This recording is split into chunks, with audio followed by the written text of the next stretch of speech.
This MACD strategy I'm about to show you is one of the highest win rate strategies you can possibly do in trading. It is very easy to use, works in almost every single market, and most importantly, it makes money. Well, enough talk, let's get straight into it. The MACD, or the moving average convergence divergence, is one of the most popular technical indicators used by traders. Essentially, this indicator uses moving averages to find trends in the market, and it's pretty damn good at it too. Now, if you're an experienced trader, you've probably used or heard about this MACD indicator before, but the MACD indicator by itself is just alright, to be honest. So make sure you watch this full video to see how I pair it with some other indicators to make it perform so much better. First things first, let's add the MACD indicator to our chart. To do that, you're going to go to TradingView or whatever chart website you prefer, and then you're going to go up here to the Indicators tab, type in MACD, and click this top one. Now that we have the MACD indicator added, let's make sure we know how the MACD actually works. The MACD is made up of 4 different components: the MACD line, the signal line, the histogram, and the zero line. The MACD line, which is the blue line, in most cases is usually a 12-day moving average. The signal line, which is the orange line, is usually a 26-day moving average. Next, we have the histogram, which represents the difference between the MACD line and the signal line. So, for example, the smaller the space between the two lines, the smaller the histogram gets. The bigger the space, the bigger it gets. You can also see once the MACD line crosses above the signal line, the histogram turns green, and if the MACD line crosses below the signal line, it turns red. And finally, we have the zero line, which basically represents the center of the MACD indicator. Now that we know the 4 components, let's make sure we know how to use them. The MACD indicator is insanely good at finding trends in markets. How you can tell if a chart is about to have an upward trend is by looking for a cross upwards between the MACD line and the signal line. For example, here the MACD crosses above the signal line, indicating the chart is in an upward momentum. And here the MACD crosses below the signal line, indicating it's in a downward momentum. You can also use the histogram to indicate how much momentum there actually is. So if the histogram is getting bigger, that means there is an increase in momentum. If it's getting smaller, there's a decrease in momentum. So how you actually want to use this indicator is by when the line crosses upwards, but only if they cross below the zero line. If they cross and it's above the zero line, you wouldn't want to enter the trade. It's the same concept with shorting. You only want to enter a short trade if the lines are crossing downward and it's above the zero line. So as you can see just by watching this indicator is extremely easy to use. But the problem most traders encounter is that they only use this indicator by itself. Let me tell you why this doesn't work. The MACD indicator works extremely well if the market is in a trend. So for example here, the MACD indicator is doing a great job indicating when the price is about to move upward because the chart is in an upward trend. But here the price is in a downward trend, but the MACD is still signaling to buy long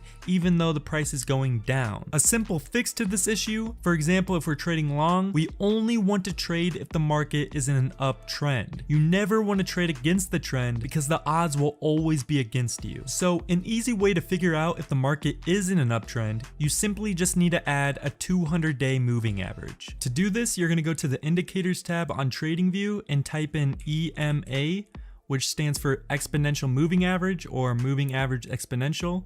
Click the top one. Then you're going to go here, click the settings of the EMA, and you're going to go to Inputs and change the length to 200, which is going to make it a 200 exponential moving average. Then you're going to go to Style, and I like to make mine red, but you can make it whatever color you want. Once we have the EMA indicator added, you'll see just a single line. If the price is above that line, the market is in an uptrend. If the price is below that line, the market is in a downtrend. So after learning that we only want to trade in an uptrend market if we're going long, so all we have to do is put it all together. We buy if the MACD line crosses below the zero line mark and the current price also is above the 200-day moving average.